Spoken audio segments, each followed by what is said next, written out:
forever. His kingdom will never be destroyed, and his dominion has no end. He rescues and delivers.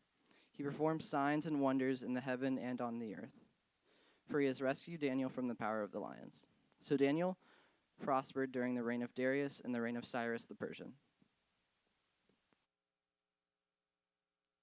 Check. Give it up for Cade. Come on. All right. Hey, so I just wanted to point out that they gave me two waters. One has a blue lid, one has a white lid, and they're uneven. So all those OCD people out there, you're welcome. That was for you. All right. So tonight, like he just read, we're going to be in Daniel chapter 6. So if you have your Bible or if you have your Bible app, whatever it may be, go ahead and pull that out and get to Daniel chapter 6. We'll get there in a minute. I wanted to wear Lane's lanyard tonight so you know who's in charge.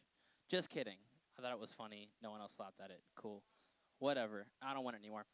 All right. So we're gonna talk about the story of Daniel and the lion's den tonight. Okay. This is a story that a lot of you may have already heard, may have looked at, but we're gonna look at it maybe in a different light than what you normally maybe have looked at it in. Okay. So back when I was in high school, okay, my big thing that I was really involved in was band. I was on drumline. I really loved it. It was something I really strived to be good at. Okay, I wanted to be really good on drumline. I wanted to. Oh, thanks, man. I don't even need that, but I'll take it. I just said I didn't need the Bible. No one was like, it's fine. I have all the scriptures written down. Don't worry. So when I was in high school, I wanted to be I was in band. That was what I wanted to be really good at. My goal, I had a couple goals by my freshman year and sophomore year that whenever I became a senior, I wanted to be captain of the drum line. That was the goal I wanted to reach. I wanted to be captain of the drum line, and for solo and ensemble, I wanted to go to state. That was the two goals I had for myself when going into band, or going into the drum line my senior year. That was the things I pushed towards.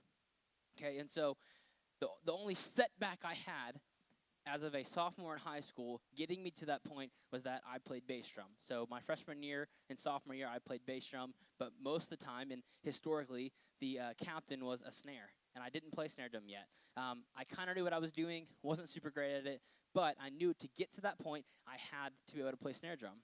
And so I practiced my entire sophomore year to get good enough to hopefully make drumline as a junior as a snare drum player. So I could then get myself to my senior year to be captain. That was like the steps that I was trying to take to get to that point. So auditions come around at the end of my sophomore year. I tried on snare drum. I make it. I'm excited. Woo.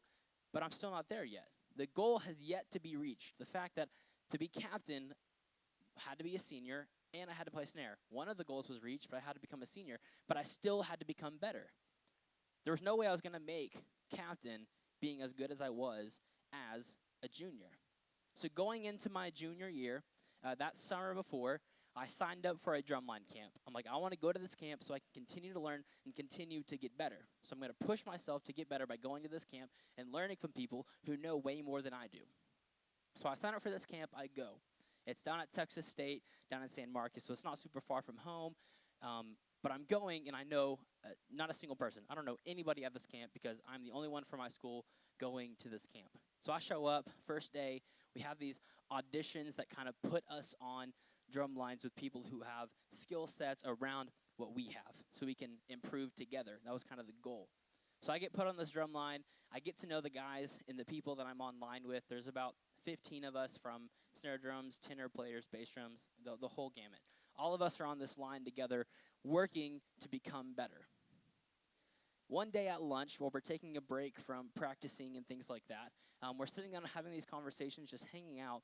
And for some reason, I'm really not a part of the conversation that day. I'm kind of just sitting there, eating my food, kind of doing my own thing. And this conversation starts at the end of the table about God. And like most of the time, in a lot of life, conversations of God don't just come up out of nowhere. But it did. It was definitely a God moment in this